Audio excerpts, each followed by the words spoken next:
So without further ado, I'm going to introduce Craig Huntley. My name is Craig Huntley, and I'm the historian for the Los Angeles chapter of Tuskegee Airmen Incorporated.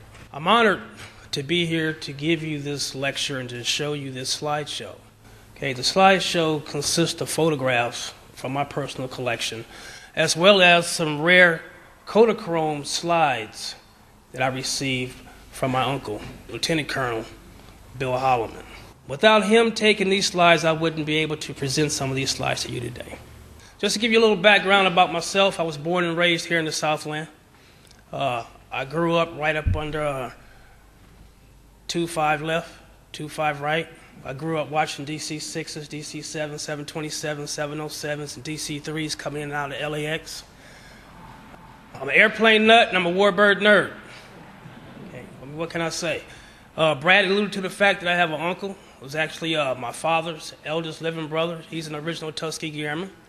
He served with the 332nd Fighter Group, 100 Fighter Squadron, from the very beginning all the way to the end of the war. Came back home October 1945. He still lives here in Los Angeles. He still gets up every day at 3 in the morning and goes to work. I don't know how he does it. I'm 48 years old, and I'm ready to quit working. So I don't know how he's doing it, but some more background about myself. I'm a 26-year active duty Navy Senior Chief Petty Officer. Brad left off with Eleanor Roosevelt, and exactly where I'm going to pick up at. This here is the flight that started it all.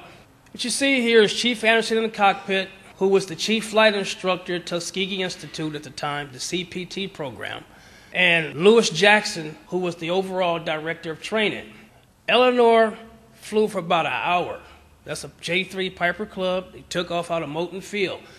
I want you to understand that there are two actual airfields at Tuskegee, Alabama. The first one is Moulton Field, which actually belonged to the Institute. And that's where the Tuskegee Airmen received their primary training in either the PT-17, PT-13, or the PT-22. And that's where this flight originated from. The second field is Tuskegee Army Airfield, which is located about 7 miles away. That's the Army Air Force field, staffed by nothing but military personnel, and that's where the Tuskegee Airmen received their basic and advanced flight training. Eleanor here flew about 45 minutes to an hour with Chief Anderson. They went all the way down to Birmingham, and I'm not sure if they did any aerobatics in that J-3, but I'm pretty certain he did something pretty good to win her over to go back and talk to her husband. Just to give you an idea where actually Tuskegee is located, this here is a sectional from that period. Tuskegee is located actually 99 miles northwest of Birmingham and 119 miles northeast of Atlanta. Okay, airfield site plan, Tuskegee Army Airfield. Tuskegee Army Airfield was built in 1941. It was built by a black architectural company. Consisted of 4 runways, concrete, longest runway being 5,200 feet. This here is a Kodachrome, a 1944 shot of Tuskegee Army Airfield. Aircraft that operated out of this field, T-13s, PT-17s for primary training, or somebody who was in primary, that was part of their cross-country stop. BT-13s for basic training, AT-6s for advanced training, and also P-40s for fighter transition. In 1944, B-25, actually before the B-25s, you had AT-10s, were used for advanced twin-engine training, and the B-25Js were used. The Tuskegee Airmen received their initial primary flight training right there in the PT-17. They also utilized the PT-19. It's a low-wing model plane, and it had a lot of characteristics that were similar to the fighter aircraft they were later going to fly. Once they had mastered the primary training phase, they moved up to basic. They moved up to the BT-13. And you can look at the BT-13 and tell that's a big step from the Stearman. We're talking about flaps, variable pitch propeller, modern radios, closed cockpit. Here they received their basic formation flying, a little bit more advanced aerobatic flying, and probably had some overall good fun in that. Here's a restored BT-13, which Wilbur Owens has one parked on a ramp. You'll be able to see one up close. What you have here is a Kodachrome slide of an actual Tuskegee AT-6. This particular model here is a instrument trainer. The pilot or the trainee, the cadet, would actually be in the back seat underneath the hood, basically, and taking his instrument flight training. Okay, the AT-6, another big step up, 600 horsepower Pratt & Whitney engine, okay, used for advanced training, cross-country flights, aerobatics. It can also house a .30 caliber machine gun, and that's where the Tuskegee Airmen started receiving some of their basic and initial gunnery training with. What we have here is the first class to graduate from Tuskegee Army Airfield. Consisted of 5 cadets. From left to right, you have Lemuel Custis and Charles DeBow. Upper right, you have Mac Ross, Spanky Roberts, and on the left, you have Captain B.O. Davis, Jr. And I could talk maybe a good hour on him by himself, but just to give you a quick synopsis, B.O. Davis, Jr. is the son of a career Army officer, General B.O. Davis, Sr. He was already a captain in the United States Infantry. He attended West Point Military Academy, graduated in class 1936, 37 out of 167 cadets. During the course of 4 years at West Point, he was silenced. Nobody would talk to him other than in the course of his academic studies or as a lesson. So he had to have been pretty intelligent and pretty determined to succeed and endure that. He later became the commander of the 99 Fighter Squadron, the commander of the 332nd Fighter Group, as well as the first black military officer to command a base here in the United States. Another shot of an AT-6. I always ask Brad, when is he going to paint his AT-6 in some Tuskegee colors? And he tells me, it just costs too much. I'm going to tell you, the only paint on that airplane I see is the anti-glare panel is olive drab and the numbers. I know you can handle that, Brad. Okay, the classes started, as you can remember, the first class was 5 classes. This here is class 44H. This class graduated September 8th, 1944. So as time went on, the classes grew. There was a quota system, and there was still a quota system in place. This class here started with 85 members. This is what graduated. Okay? Not all cadets were eliminated because they could not fly. Okay? There was a quota system in place. With this particular class here, 6 of these members here were killed overseas in combat. 1 other individual was killed here in the States with a mid-air collision with a B-24. And quite naturally, he got blamed for the mid-air collision. This here is the picture of the 99 Fighter Squadron. After the first 8 classes had graduated, they comprised this one squadron, which is the 99 Fighter Squadron. Initially, it was called the 99th Pursuit Squadron. In the center, you have Lieutenant Colonel B.O. Davis, Jr., and he's sitting there right there emitting West Point, straight up and erect. These are the first members of the Tuskegee Airmen that actually went overseas, and their combat started North Africa and ended up all the way in Italy. As the 99 Fighter Squadron progressed through training and served overseas in combat, other classes were coming along. Okay, those aviation cadets moved into what was called the 332nd Fighter Group. Okay, the 332nd Fighter Group comprised, like Braddock said, mechanics, doctors, nurses, all sorts of enlisted people that could handle all sorts of occupations. Here we have some P-40s on a flight somewhere over Selfridge Field, Michigan. In October 1943, those pilots and enlisted folks who had completed their initial training were assigned to the 332nd Fighter Group, where they actually began the training to go into combat. A couple other P-40s. You notice these here are natural metal. These were taken later on. These here are Tuskegee-based P-40s. They're probably just on a high-altitude cross-country flight. What we have here is a combat shot, pretty rare, Kodachrome color, 1943. These are actual combat veterans, 99 Fighter Squadron. I'd like you to take note to the gentleman, second from the left. His name is Captain Charles B. Hall. He is the first black American to actually shoot down an enemy aircraft in combat during World War II. He shot down a Focke-Wulf 190. He received a Distinguished Flying Cross for his efforts. This here is Sidney P. Brooks. This photograph was taken in 1943 in a place called Licata, Sicily. Can you look at what he's flying in? Tennis shoes, shorts, Mae West. Another shot of some P-40s right over North Africa. Here's Captain Charles B. Hall shaking hands with Major General Joe Cannon, who was commanding General 12th Air Force after his victory. Some shots of some P-40s here at Selfridge Field, Michigan, that belonged to the 332nd Fighter Group. This picture was taken December of 1943, and it was awful cold out there, as you can see by the snow and ice. Okay, the 332nd Fighter Group sailed overseas January 3rd, 1944. Their destination was unknown to them. They ended up in Italy, southern tip. They went across in 5 Liberty ships just like this. Initially, upon arriving overseas, they were assigned to the 12th Air Force, flying the P-39 Bel Air Cobra. The P-39 is a very unique aircraft, being in such, number one, tricycle landing gear. Number two, the engine was mounted behind the pilot. It looked very fast sitting on the ground, but from my understanding, it was very slow in the air. It was pretty much inadequate for fighter duty, and the Tuskegee Airmen were assigned coastal and harbor patrol missions with this aircraft. The P-47 transitioned into the P-47 Thunderbolt. What we have here, and I'm sure the Brigadier General knows, this is actually a ship from his former outfit. And I'm not sure if it was actually before or after the Tuskegee Airmen had it, because it does have a red tail. But nevertheless, they moved from the P-39 Thunderbolt, from the P-39 Air Cobra into the P-47 Thunderbolt. The P-47 is a very huge aircraft, and not really one that you would think as a fighter.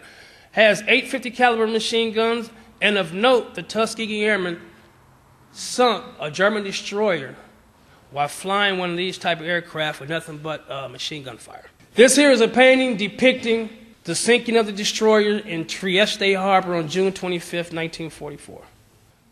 Just another shot of a P-47 belonging to the 332nd Fighter Group. You can see the machine guns there on the wing, crew chief up there, and in the background is a Mustang, and you can see the difference in size between those two aircraft.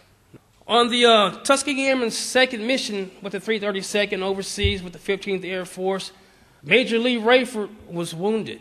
And this is just a picture of him being operated on, having the flak removed from his legs. And once again, another P-47. Another shot of P-47s with the newly received P-51. Okay, of note, the Tuskegee Airmen was actually the only unit overseas that flew 4 different types of fighter aircraft during the course of the war. Starting out with the P-40, going to the P-39, to the P-47, and here they've received and transitioned into P-51 Bs and C Mustangs. The 332nd Fighter Group was assigned to the 15th Air Force, the 306 Fighter Wing. Each fighter group had its own tail colors and designation. As you can see, this is where the phrase red tails come from. Okay, you have the checkered tails, red tails, yellow tails, and the candy stripes. What we have here is Carol Woods, photo taken in July 1944. The Tuskegee Airmen really got it going good in July. They engaged the enemy on several occasions. July 18th, they shot down a number of Germans. July 12th, another large enemy battle. This is just a picture of the pilot describing what he had experienced. It's First Lieutenant Clarence D. Lucky Lester. I'm not sure where he got that nickname Lucky from, but maybe it's because he shot down 3 German aircraft in the course of 5 minutes over Memmingen Aerodrome on July 18, 1944. Nice shot here of a World War II red tail P-51D Mustang, which is what they're really famous for flying. And this here photograph pretty much tells the whole story. And this is what the Tuskegee Airmen was really all about overseas, protecting the bombers. And I'm pretty certain that pilot's in there working pretty hard, kicking rudder not to hit the guy who's taking that picture. There weren't always good days. Some guys didn't even make it off the runway. What you see here is the remnants of an aircraft collision at Ramitelli Air Base. The pilot himself was killed, and the other guy in the other plane was severely burned. Another shot of a red-tailed Mustang at base, very rare Kodachrome slide. Enlisted men, the mechanics, worked in some very harsh conditions. Job had to get done, and they were determined to do it. All pilots today, whether they served overseas with them or they served in the States, they will tell you, they will thank their crew chiefs and mechanics because they know without them, they would not probably be here today. On March 24th, 1945, the 15th Air Force staged and flew its longest mission. It was a 1,600-mile round-trip mission to Berlin, Germany. On that mission, the 332nd engaged the enemy. They encountered German Me-262 jet aircraft. 3 of the Tuskegee Airmen shot down 3 of those German jets: Roscoe Brown, Charles Brantley, and Earl Lane. Pictured here is Earl Lane. On April 1st, 1945, over Wales, Austria, the 332nd shot down 13 aircraft on another mission. Pictured here is Harry Stewart, and we'll talk about him a little bit more, but he just got back and he had shot down 3 that day. On their way home, this photograph was taken on the Liberty ship, bringing them back into New York Harbor. Okay, you heard me talk briefly about B.O. Davis Jr. and how he was the first commander of an air base here in the United States. This particular photograph shows him receiving that command. Okay, and that base is Godman Air Force Base in Kentucky, and that is where the 477th Composite Group would be stationed at. And the reason why it was a composite group is because it was made up of 2 B-25 squadrons and 2 P-47 squadrons. This is the picture of B.O. Davis Jr. and what I like to call the big wheels. These here are the head honchos for the group, and in the background is just the group's C-47. The 477 flew the B-25J, and I can't imagine what it would be like to be a 19, 20-year-old kick and run in the B-25, but it certainly had to be exciting. They're seen here on training flight. One of the things a lot of people doesn't know about the Tuskegee Airmen and their experience and accomplished is something called the Freeman Field Mutiny. Brad alluded to and talked about Jim Crow, okay, and how society was.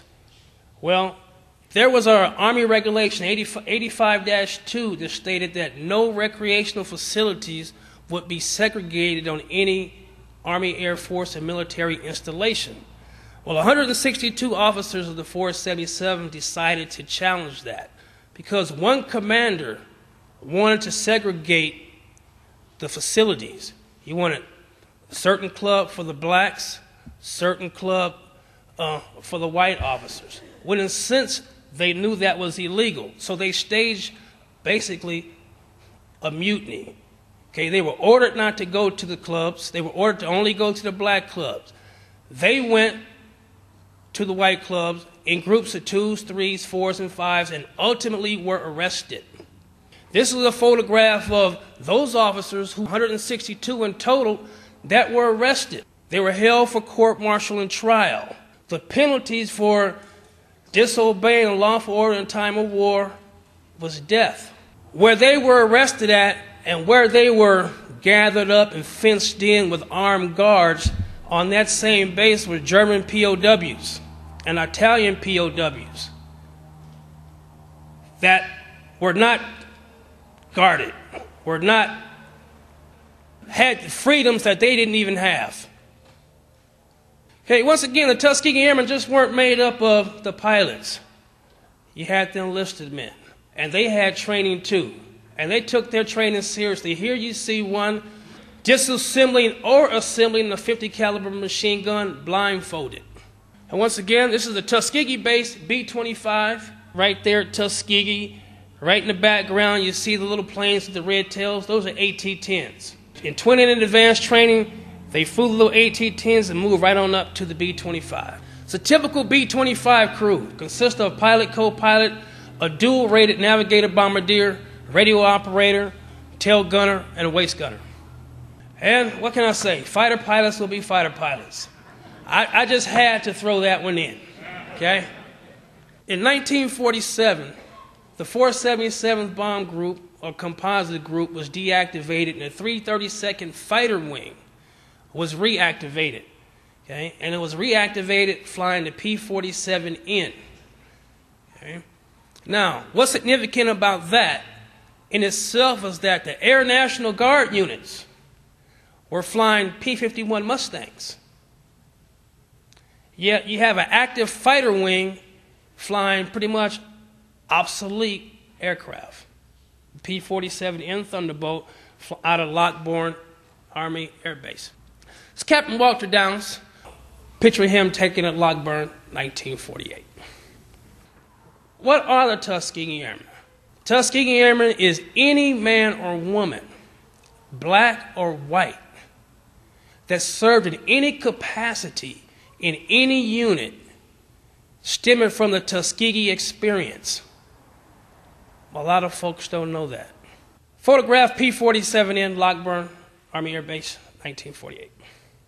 Typical flight planning mission, briefing. Looks pretty informal, but I'm pretty certain it was pretty serious. A group of pilots, stateside, on their way out to aircraft. Something that's has not been publicized a lot in their history is what they accomplished right towards the end of their existence. In 1948, the Air Force decided to have its first annual fighter gunnery meet to be held at Nellis Air Force Base. Today, the Navy has the same thing. It's called Top Gun. The Air Force has it today. It's called Red Flag. In that event, you had conventional fighter aircraft, and you had jet fighter aircraft, and you had squadrons. You had a team from each group, whether it's conventional or jets. These four guys here were members of that team. Lieutenant Harry Stewart, who had already shot down 3 German aircraft overseas, Alva Temple, James Harvey, and Halbert Alexander, who was an alternate pilot. These men were chosen to represent the 332nd Fighter Group. In the course of the event, one Tuskegee Airman was killed flying as a passenger in an F-82. These men here won that event. A very unknown history. Color slide, James Harvey getting into his P-47 taken there at the event. After the event was over, they held a banquet at the Flamingo Hotel in Las Vegas, which was segregated. They were awarded the trophy. They took the trophy back to their base, which would only remain open for another month because the Air Force was already in the process of integration. Once the Air Force integrated, the trophy disappeared. Nobody knew where the trophy was until 1995. Also of note, as time went on and this event was held over and over, there was never no mention of who won the first event. It got to a point where it was just winner, 1949, unknown. No, it was known, just didn't want to be told. Now I'm here to tell you that the trophy has been relocated. It is on display at the Air Force Museum at Dayton, Ohio.